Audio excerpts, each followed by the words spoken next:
Let's go ahead and get started. Welcome to this PayTrace Power30. My name is Sam Johnson. With me is a familiar face. You guys probably recognize our national sales manager, Eric Jenks. And then we have a special guest, a non-PayTracer. I don't know how he snuck in here, but I want to give a welcome to Roger McNamara. Welcome, Roger. Hey, Sam. How you doing, Eric? What's going on, guys? It's good to have you here. Finally made it happen. St. Patrick's Day, no less, for those of you that are watching live. Guys, just to give you a quick expectation and set an agenda, if you're new to Power30, these are quick 30-minute webinars to give you some insight into PayTrace and really the industry as a whole. We like to talk a lot about B2B payments on these calls. So we're going to have more or less of a pretty candid dialogue on here. As we go through here, we're going to share some expertise with you guys. If you have questions, comments, emotional outbursts, right, we want to be able to facilitate that. So go ahead and open up the little Q&A box in your Zoom panel. And just right now, tell me what you got planned for St. Patrick's Day tonight. If you're going to be celebrating, drinking some Guinness, eating some shepherd's pie, right? So that's where you can get a hold of us. We will take a few minutes at the end of today's call to tackle some questions.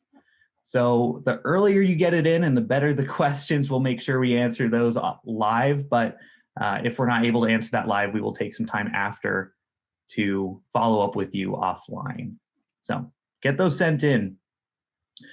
Now, let's get into the meat and potatoes of things.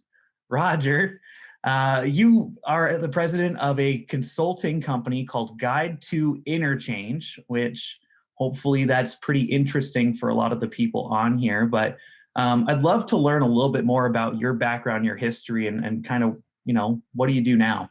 Sure, thanks. Well, again, I appreciate the opportunity, Sam and Eric. It's great to be with you guys. The name is a little bit of a misnomer, Guide to Interchange, but although I do pride myself on what I do know about interchange, but a 30-year vet of the payment space, 28 of those years with American Express as the National Director of Sales.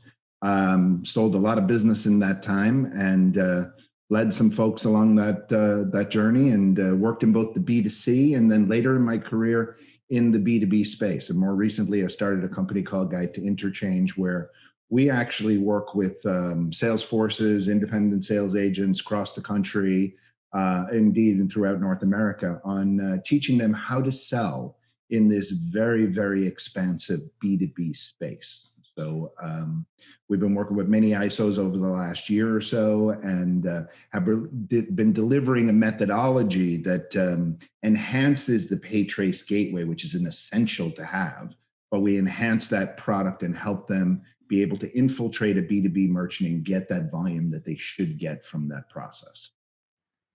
I love it. We've had Roger, Eric, and I have a few conversations together leading up to this call. And every time we get on here, marketing's always like, Sam, you need to record these calls. You need to record them because Roger's saying some cool stuff and we need to remember that.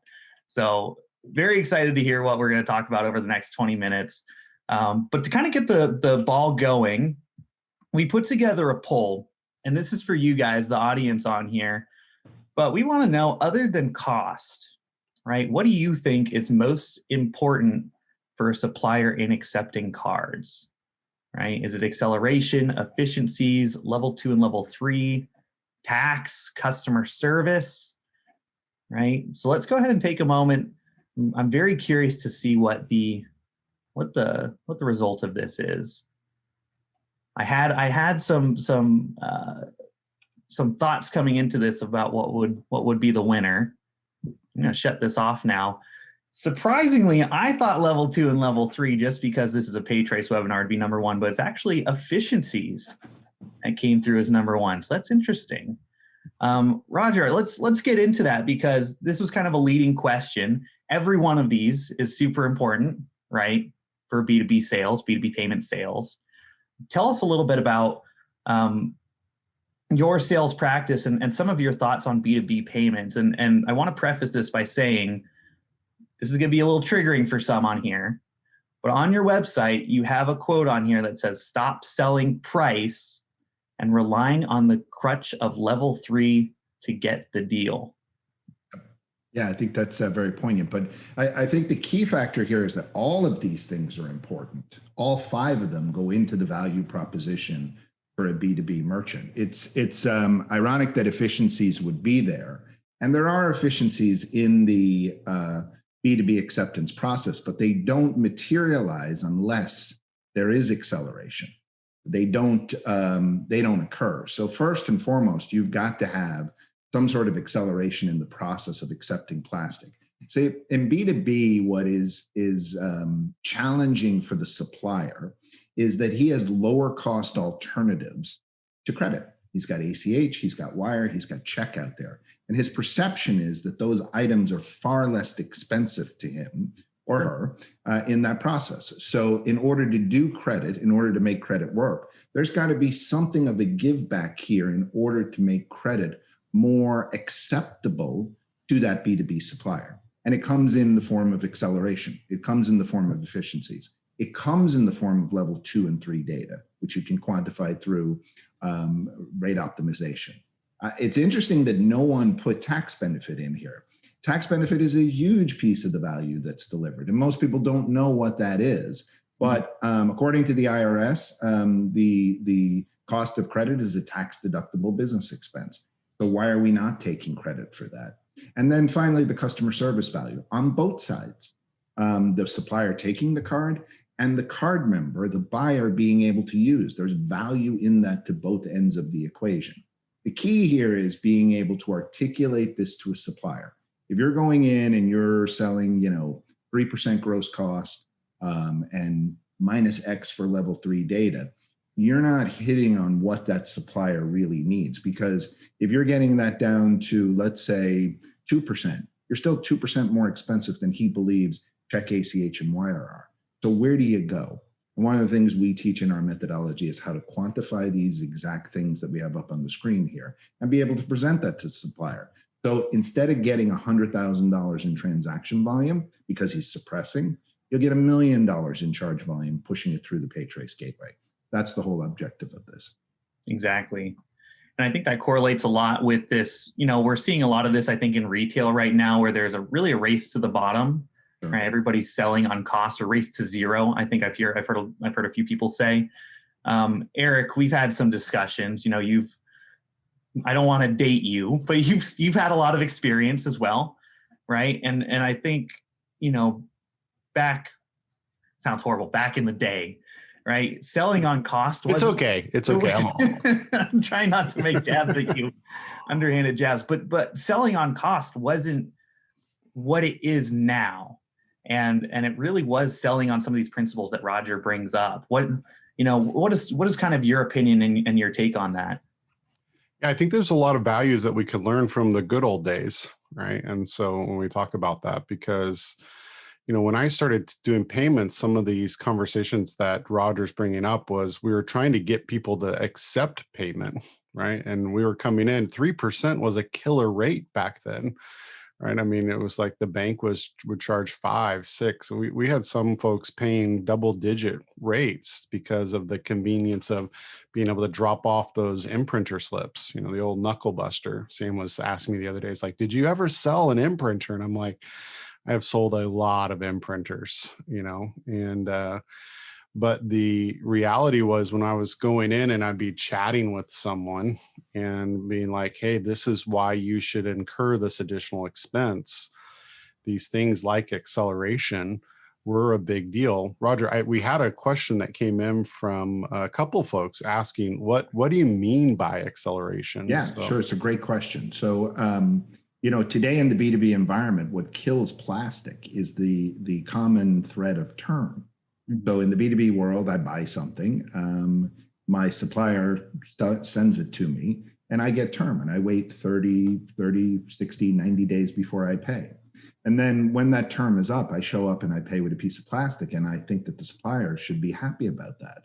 Think about that for a second. That supplier is financing that receivable over that time frame at a cost, and then someone is showing up and wanting to put that on a card. Now, if I'm that supplier, I'm putting up my hand. I'm saying, hey, no way here. Can you pay me via check? Can you pay me via wire? Can you pay me via ACH? Less expensive. So what do? Now, Eric, it goes even deeper. We know that the B2B volume is being driven by the issuer side of the business, the P cards, the corporate cards. The amount of banks that are selling these products is limitless almost in the marketplace today.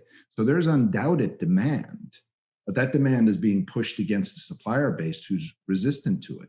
And part of the problem we have is that there is a fit.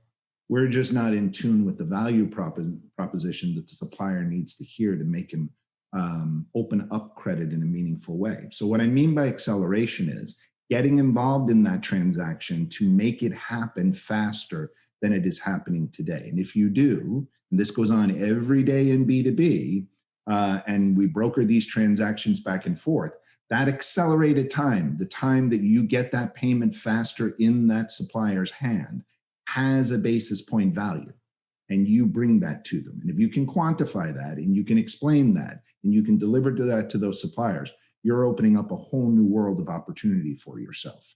And that's what we kind of teach the folks that we've been working with, and they're using it every day in B2B suppliers all over the country. Does that answer, Eric? Yeah, I mean, I'm guilty of it. If I get a bill, right? I'm not a B2B company. I'm just a person. If I get a bill and it says I've got 90 days to pay it off, I'm going to pay it on day 89 probably. And I will use a credit card if they make that example. So, right, it's creating kind of an incentive almost to get that cash flow in a little bit quicker, right? It's all about getting that money in the bank. Yeah, I love this for a couple things. There's two things on acceleration that I kind of want to bring up here. Number one, Roger mentioned the experience to turn a 100K customer into $1 million customer. That's the kind of acceleration I'm interested in, right? I mean, it's like, how do I do my 100K portfolio to $1 million portfolio, right? And so there is an acceleration that you can leverage this to just being like sheer dollars. But what we were talking about here is a different kind of acceleration, and it's around getting people paid. And as I was thinking about this conversation, Roger and we've had a couple conversations. Every time I leave chatting with Roger, my mind's spinning and I'm like, oh, that's so good. That's so good. And one of the things that I think you should write down, so we talked about a couple tips last time. Here's one of the tips here, is that asking business owners, and specifically, this is a question I think that works great with folks in finance. See how I said that? We have a Yale graduate, an Ivy League graduate at our school. Fancy. Finance. But asking this question, what is the cost of taking payment at your organization? Right? Well, literally, I'll say it again, because folks aren't just, it's just not part of the normal sales pitch these days. But what is the cost of taking payment at your organization? And there is a muscle within most of the folks on this call. Like, we know how to figure out an effective rate, right? You tell me how much you did in processing volume, what your total expense, and I can give you a number, right? But that's 101, right? What we're talking about is, let's get to that next thing, because acceleration could mean that they're paying so much more. If they're having to finance that payment, right? I mean, if they're literally what Roger just said, they're taking this payment after net 30 days, you can come in as the consultant and say, actually, it's not just 3%, but the cost of financing, like how much does that cost you at your organization? Huge. And what I love about what Roger's doing is giving you tools. You just switched from salesman into consultant. Right. Yeah. You're now the PhD of payments at this point. Right. And it's a different type of conversation at that point. Now, instead of being this, sales rep, you're now a peer with this person offering, advice on how to help them manage their business. Yeah. And Eric, most people are probably thinking on the call today. So we gave them that tidbit there about acceleration. And they're probably wondering, but I can't control that. And the reality is, as the consultant, you can bring this knowledge to your suppliers and you can sit down with them. And we used to say to people, why do you do it this way? You need to use credit as a collection tool, not as an overhead. That's very key in our space. Now, when we were selling business to consumer, it was different. Demand was different. We didn't care where demand came from. We went in, we signed up a restaurant or retailer, we activated the account, volume appeared. In the B2B space, it's very different. Not all B2B players, suppliers, openly accept card. They suppress, they surcharge, they do lots of other things. You know, if you go in and talk to the average B2B supplier today, they're going to tell you how they feel about credit. And I can tell you it's not number one on their hit parade. They're not saying, hey, open this up, man, I'm good with it. They're going to tell you, no, we don't like that because it costs too much. And that we need to change that perception. And there is the ability to do that. And as Eric says, the ability to take a $100,000 account to $1 million account. You get 15 basis points of margin on that $1 million account. You've got a nice little residual coming in once a month on that. Love it. That's awesome dialogue. And right, that's totally, we're not even talking about interchange optimization yet, right? This is all value beyond just the price. This is taking a step from being a salesperson to being a consultant. And I think that's a really important, right, distinction when we're trying to be successful in B2B payments, right? It's kind of a different conversation than what you get in more of a retail environment. So Roger, I want to ask you, you work with a lot of different ISOs, a lot of agents. Any commonalities of maybe some mistakes or missed opportunities that you see across some of these organizations? Yeah, I mean, listen, this is fairly new to a lot of people. B2B is a $20 trillion opportunity. Let me give you some numbers around this that you and I have spoke about before, but plastic payments only represent 8% of the transactions in B2B, meaning 92% go somewhere else. So I like to say to people, getting into B2B in 2021 is like getting into B2C in 1970. There's nothing but upward trend here, or blue sky. The mistakes that I see is that we are repeating in the B2B space what we did in the B2C space, selling on price. And what I would say is that after most folks go through our training, they see a much bigger picture about selling in B2B, that there are many components that you have to be knowledgeable about and be able to converse with those suppliers in. Most people tell us after they take the training, they say, hey, I had no idea that I needed to talk about things in the finance space. Because when you think about it, term at any business, they're financing that term. What does that cost? Are you knowledgeable about that? Can you articulate that? Do you know what the present cost of money is today?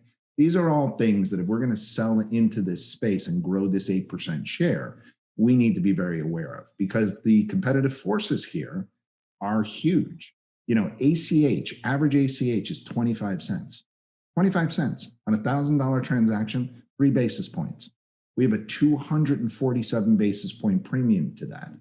Now, we can do one of two things. We can just throw the muck up against the wall and hope that some of it sticks, or we can take that 247 and we can break it down for that merchant to see what the true net effective cost is to them. And by factoring in acceleration, efficiencies, tax, customer service value, and as you point out, level 3 data, then we really bring a different picture to that merchant. So I would tell you that the number one thing that I see across the ISOs we train is they're very focused on the level 2, 3 piece. They don't have much knowledge or working knowledge of the other 4 value pillars that we teach. And then when they get that full picture together, it makes them an unstoppable force out in the marketplace to go in and talk to any size prospect in the B2B space. And I think just looking at the Q&A here, Roger, I think some of your other pillars, one in particular has resonated, is the tax deduction side of things. Is there anything that you can expand on that without maybe going into too much detail about that? Well, it's funny. You go to a lot of sales calls and you talk to people about this, and most businesses have no idea. I actually stumbled across it a number of years ago. I give one of my ex-colleagues credit for this, but if we go to a meeting or a seminar and we take a plane and we stay in a hotel and we have dinner out, those are all expensible business expenses we have. The IRS treats the cost of credit as a tax deductible business expense. And how many times do we ask a supplier, are you aware of this? 99.9% of the suppliers I talk to, not aware of it. There's a value component to this. There's a basis point gain to them in this. Being able to identify that and calculate that is unbelievable sales tool in front of a prospect. We teach that in our training. We show people how to do it. And it's changed the way they sell, because now They're bringing something of total value to this supplier that they had no idea about before. I would tell you, Eric, you and I chatted about this. In the B2B space, suppliers want to know something they don't know. These are things they don't know. We need to be experts in our space and everything about our space. So if we're going in and all we're talking about is rate optimization, we're leaving a ton on the table. Now, the great thing about the PayTrace gateway is it takes care of that issue for you. You get the benefit of that. You get the benefit of the automation of the level 2, 3 data. So you don't have to think about it. It's done. But how do you quantify it? We'll show you how to quantify it. And that's what I think is really important in selling into the supplier space. I just want to say one thing. It's like, again, hopefully you're kind of like, man, the wheels are starting to turn, right? In my experience, I have never closed a deal based on tax deduction, right? But what I have closed a lot of deals is by bringing that up, and people recognize, man, this guy knows what he's talking about. This guy's helping my business. This guy's acting like a consultant, and it's worth paying him to do that versus the person that's just coming in and saying, I can do this for cheaper than what you're doing right now. Yeah. It's just I'll just say it's more fun for me to work in that environment. And this is just information and data that it's another tool in your tool bag that helps you close this really important business. Because quite frankly, a lot of these CFOs, they do, they have degrees in finance, right? They're used to speaking this language. Yep. And you need to be able to communicate them, right? I mean, Roger, one of the things he's like, do you know what LIBOR is, right? And to be honest, I had to go look it up. I was like, I have no idea what you're talking about, Roger. And it's just like, if you're going to be talking to someone that's dealing with money, and a lot of these folks, they have at least a bookkeeper, right? And sometimes they have several bookkeepers. You got to be able to talk their language if you're going to close this business. Yeah, the vernacular is key. We do go into a lot of this in our training, the vernacular. It's funny, Eric brings up LIBOR, but ask yourself this question.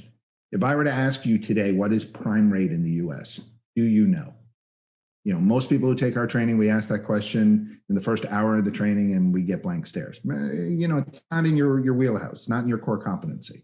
If you're going to sell in B2B, there are terms that you need to be aware of. You need to know what prime is. You need to know when somebody's throwing you out a number that they're financing their receivables and it doesn't make sense. And you can challenge that back. And as Eric says, it feels good to be able to do that because these are highly educated folks in this space. And the great thing about this too, Sam and Eric, is, in B2B, your competitors are not going down the street and walking into these B2B accounts and taking them away from you like they are your retail and restaurant. These are tucked away in an office building. You're not cold calling these. You need that methodology to be able to get in the front door and talk their language. And in the first 30 seconds of your conversation or your written email communication, if you're not making sense to them, you probably are not advancing. And part of our process is we help ISOs and merchant sellers through all of that mud so that they can get into the space and talk intelligently to those folks. Love that. We're coming up a little bit on time here, so I want to make sure that we address some questions. But I also want to just make a note, right? Being able to come in as a consultant, it's also going to protect you, I think, with your merchant accounts because retention and attrition are a big deal in our industry. And, as people start getting more into the B2B space, if they really are only selling on price, I think that's going to protect your credibility with your merchant accounts. That if somebody's coming in and trying to say, I can lower your rate XYZ, and they can't speak to some of these things that Roger and Eric are bringing up, right? That just adds so much more value and again, credibility to your own value. So definitely a lot of good nuggets in there, Roger. Yeah. A lot of questions. I want to give out one more sales tip. And this is one that I've used in the past. I like it. And Roger brought it up. It's about the tax deduction. And I think it's a good question in the sales process for two reasons. Number one, it positions you as the expert. And number two, it gets you access to their bookkeeper, which is oftentimes super helpful. But the question is, do you know how your merchant services bill was classified for your taxes? right? Do you know how it was classified on your taxes, right? And so a lot of people are like, I don't know. Be like, this can make a really big difference. Do you mind if I check in with your bookkeeper and make sure that this is being handled correctly? Because this could end up making a big difference. Two things happen there. They're going to be like, dude, this guy knows what he's talking about, or this gal knows what she's talking about, and get in touch with the bookkeeper and get those statements, right? And oftentimes, if that bookkeeper is external, that ends up being a great lead into other business. Mhm. But mentioned earlier, number one question is, do you know how much payments are costing you? And that's just not credit, right? All payments. And then number two, you know how this expense is being classified on your taxes. It's funny, Sam, I was looking at the Q&As that came in here, and one of them is from Michael Knoll. He said, Roger, having been an Amex rep, does he ever advise clients to drop Amex in the B2B environment? Michael, I would say no, absolutely not, because not because I'm an Amex homer, but because you have to think about the demand that Amex creates through its closed loop network.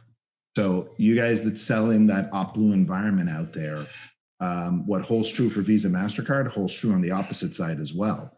There's a tremendous opportunity there with P cards, VPays, everything that's on the issuing side from Amex at those merchants. And the same value proposition applies.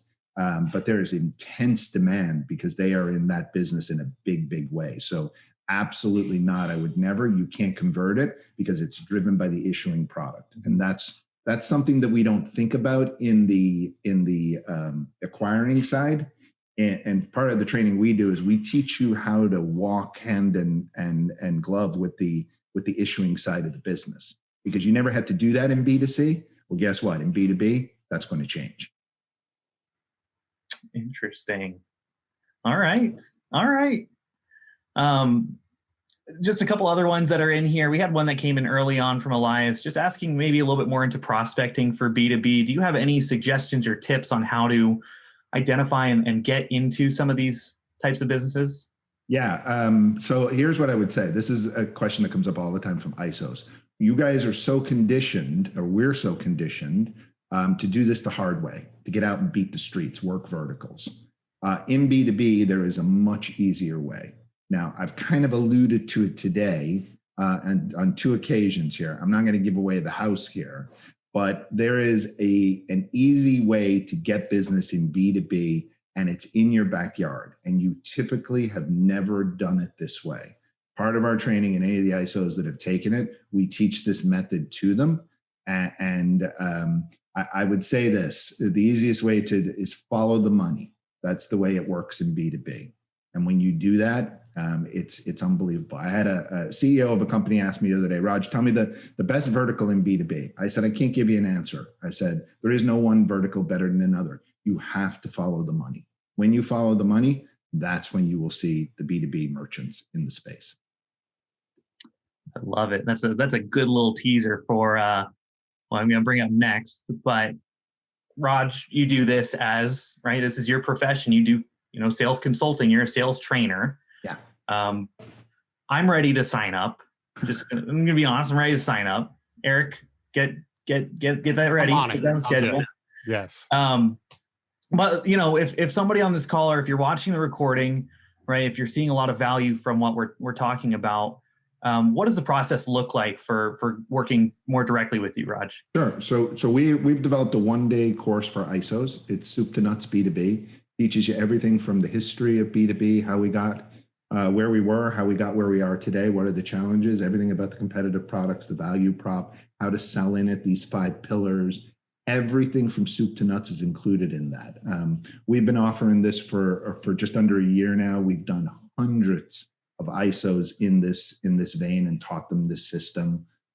It's very inexpensive. $1 million acquisition on your part will cover the cost of it. And I know it's difficult because ISOs are fiercely independent, and they probably have never had to pay for any training in their history or in the history of their business. Very reasonable to take our one-day course, and we will provide all the material. Our website is www.guidetointerchange.com. It's the number 2, Guide to Interchange. Or you can get me at guidetointerchange@gmail.com. You can find me on LinkedIn under Roger McNamara or Guide to Interchange. We write a blog once a week. You can read our stuff that's out there.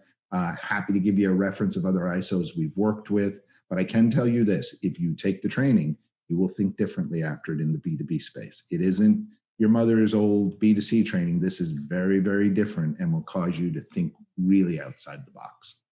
So I hope that helps, Sam. Absolutely. And this last question is going to be super leading, but you've told me one of your most common questions is, who do you recommend for a gateway? What solution do you use? And your response would be?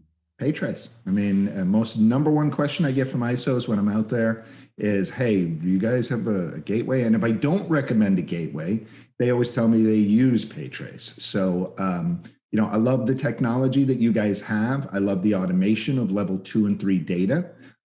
In our training, we will help you understand that with great detail and tell you why it's important. And tell you the history of it and why you can talk intelligently to your prospects about this. But the PayTrace Gateway, it's the Ferrari of gateways out there. We're just going to teach you a little bit how to drive that Ferrari a little bit better. Ooh, I like that. I'm going to use that. So all of this to say, right, if you want to take the next step, grow your B2B portfolio, go from that $100,000 to that $1 million, reach out to Raj. If you want to dive more into PayTrace, right, it's kind of a double-edged sword, reach out to us, right? We've got a ton of sales training content here for you guys. We want to make you successful. Eric, any last thoughts from you on this? Yeah, there is a part of me that wants to apologize, like, hey, this turns into a commercial for Roger. But I just tell you, I'm not going to apologize, because I think the number one thing that we're seeing is pressure in the industry that's taken away the low-hanging fruit, right? I mean, it's just like the stripes and the squares, and these guys are coming in and they're taking out some of that stuff. What's left is really kind of the good stuff, but the good stuff is not easy, right? It is managed by folks with gatekeepers. It's managed with folks that have MBAs. And if you can get into that tier and learn their language, it's going to be super helpful. So I'd encourage you, right? Call Roger, figure out, does it make sense? I suspect we're going to see Roger more. Sam asked me, he's like, hey, do you want to bring up SEAA? Guess what? I'm going to SEAA if you want to talk more. I think Roger's going to SEA. So come to sunny Florida and we can talk some more about this. But this is it's a key component of expanding in this space. It's well worth your time. Yeah, it's not going away. B2B is, as I said, there's nothing but clear runway in front of us here. And, as a group, as an industry, as we get to it, it's just the possibilities are unlimited. Awesome. So guys, just to wrap this up, I know we're a few minutes over time here. I'm just going to leave this poll. If you'd like an introduction with Roger, following up with this, we will pass on this information directly to him and Guide to Interchange, so you can get that conversation started. Roger, thank you so much for making this happen. I think I got a lot of value out of today's call, and I want to also thank Eric, adding a little color commentary to it, some good tips. Guys, again, check out some of our content we've got coming up. We're going to be doing a little bit more of some guest series here in the future. So check out the Power30s. We'll have one coming up here next month in May, and hope you'll have a fantastic St. Patrick's Day. Take care. Thank you.